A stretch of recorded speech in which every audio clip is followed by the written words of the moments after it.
And the universe, too, faces a death of its own. Scientists tell us that the universe is expanding, and the galaxies are growing further and further apart. As it does so, it grows colder and colder as its energy is used up. Eventually, all the stars will burn out, and all matter will collapse into dead stars and black holes. There will be no light. There will be no heat. There will be no life. Only the corpses of dead stars and galaxies ever expanding into the endless darkness and the cold recesses of space. A universe in ruins. This is not science fiction. This is really going to happen. As indescribable, as unbelievable as it is, this is really going to happen unless God intervenes first. So not only is the life of each individual person doomed, the entire human race, the whole edifice and accomplishment of human civilization is doomed. Like prisoners condemned to death, we await our unavoidable execution. There is no escape. There is no hope. And what is the consequence of this? It means that life itself becomes absurd. It means that the life that we do have is without ultimate significance, value, or purpose. Let's look at each one of these in turn. First, no ultimate meaning. If each individual person passes out of existence when he dies, then what ultimate meaning can be given to his life? Does it really matter whether he ever existed at all? Now, certainly his life might be important relative to certain other events. But what's the ultimate significance of any of those events? If everything is doomed to destruction, then what difference does it make if you've influenced anything? Ultimately, it makes no difference. Mankind is thus no more significant than a swarm of mosquitoes or a barnyard of pigs, for their end is all the same blind cosmic process that coughed them all up in the first place will eventually swallow them all up again. And thus the contributions of the scientist to the advance of human knowledge, the researches of the doctor to alleviate pain and suffering, the efforts of the diplomat to secure peace in the world, the sacrifices of good people everywhere to better the lot of the human race, all of these come to nothing. This is the horror of modern man. Because he ends in nothing, he is nothing. But it's important to see that it's not just immortality that man needs if life is to be meaningful. Mere duration of existence doesn't make that existence meaningful. If man and the universe could exist forever, but if there were no God, then their existence would still have no ultimate significance. To illustrate, I read a science fiction story once in which an astronaut was marooned on a barren chunk of rock lost somewhere in outer space. And he had with him 2 vials, one containing poison and the other a potion that would make him live forever. And realizing his predicament, he gulped down the poison. And then, to his horror, he discovered that he had swallowed the wrong vial. He had drunk the potion for immortality. And that meant that he was cursed to exist forever, a meaningless, unending life. Now, if God does not exist, then our lives are just like that. They could go on and on and on and still be utterly without meaning. We could still ask of life, so what? So it's not just immortality that man needs if life is to be ultimately significant. He needs God and immortality. And if God does not exist, then he has neither. And thus, if there is no God, then life itself becomes meaningless. Man and the universe are without ultimate significance. Secondly, no ultimate value. If life ends at the grave, then it makes no ultimate difference whether you live as a Stalin or as a Mother Teresa. Since your destiny is ultimately unrelated to your behavior, you may as well just live as you please. As the Russian author Fyodor Dostoevsky put it, if there is no immortality, then all things are permitted. The state torturers in Soviet prisons understood this fact all too well. Richard Wurmbrandt, a pastor who was tortured for his faith, reports, "The cruelty of atheism is hard to believe when man has no faith in the reward of good and the punishment of evil. There is no reason to be human. There is no restraint from the depths of evil which is in man.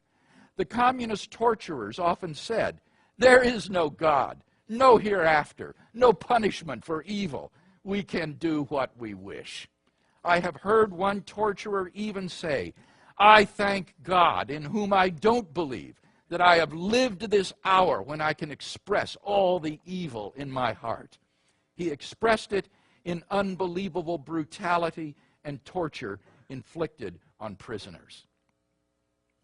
Given the finality of death, it really does not matter how you live.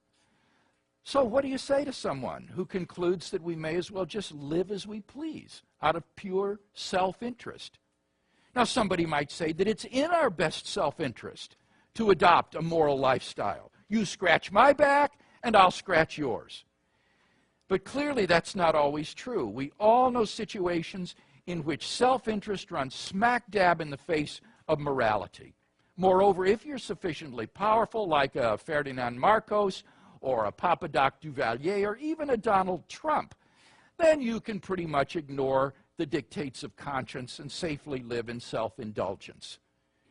Historian Stuart C. Easton sums it up well when he writes, "There is no objective reason why man should be moral unless morality pays off in his social life or makes him feel good.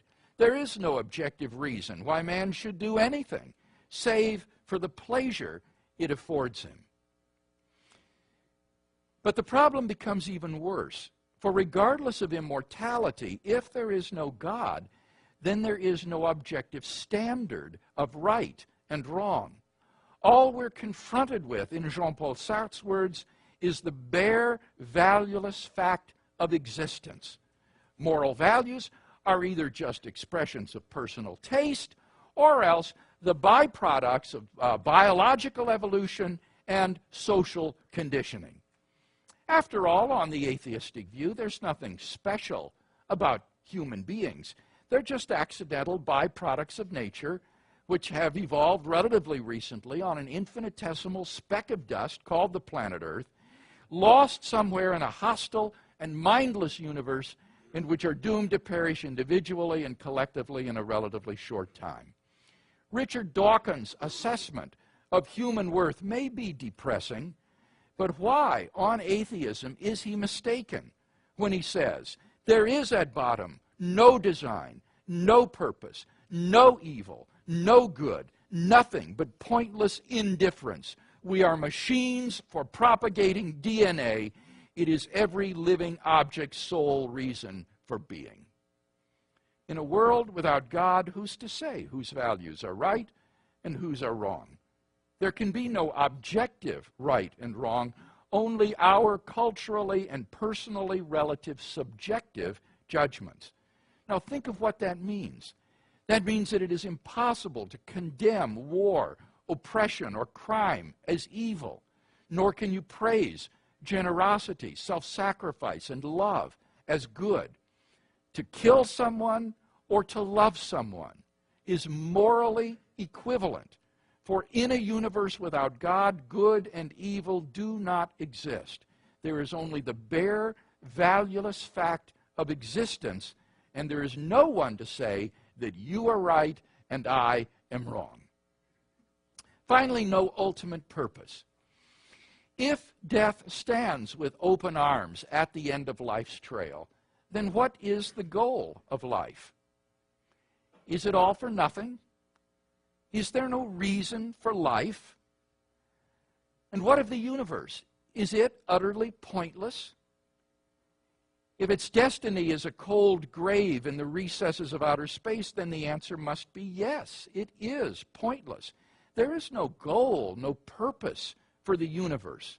The litter of a dead universe will just go on expanding and expanding forever.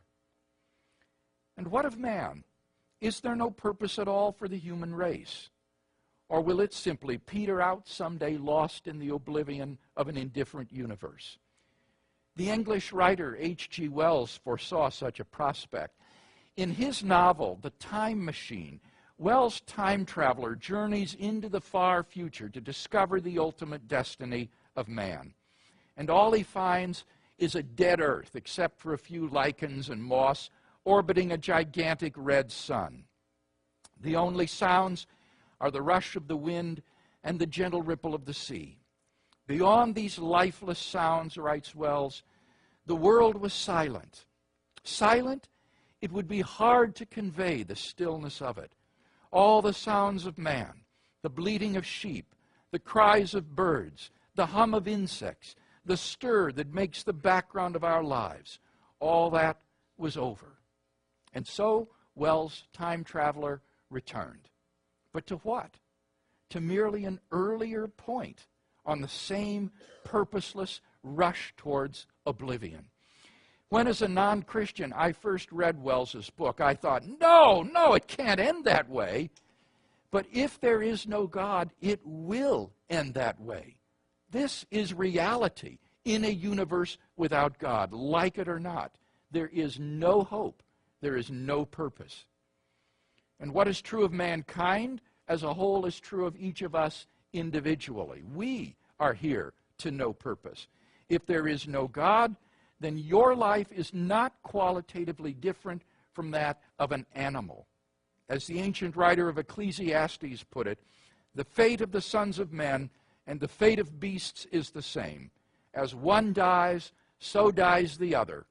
Indeed, they all have the same breath, and there is no advantage of man over the beast, for all is vanity. All go to the same place, all are from the dust, and all turn to dust again. In this work, which reads more like a piece of modern existentialist literature than a book from the Bible, the author shows the futility of pleasure, wealth, education, political fame, and honor in a life that is doomed to end in death. His verdict, vanity of vanities, all is vanity. If life ends at the grave, then we have no ultimate purpose for living. But more than that, even if life did not end in death, without God, life would still be without purpose. For man and the universe would then be simply accidents of chance, thrust into existence for no reason. Without God, the universe is the result of a cosmic accident, a chance explosion. There is no reason for which it exists. As for man, he's a freak of nature, a blind product of matter plus time plus chance. If God does not exist, then you are just a miscarriage of nature thrust into a purposeless universe to live a purposeless life. So if God does not exist, that means that man and the universe exist to no purpose, since the end of everything is death, and that they came to be for no purpose, since they are only blind products of chance. In short, life is ultimately and utterly without reason.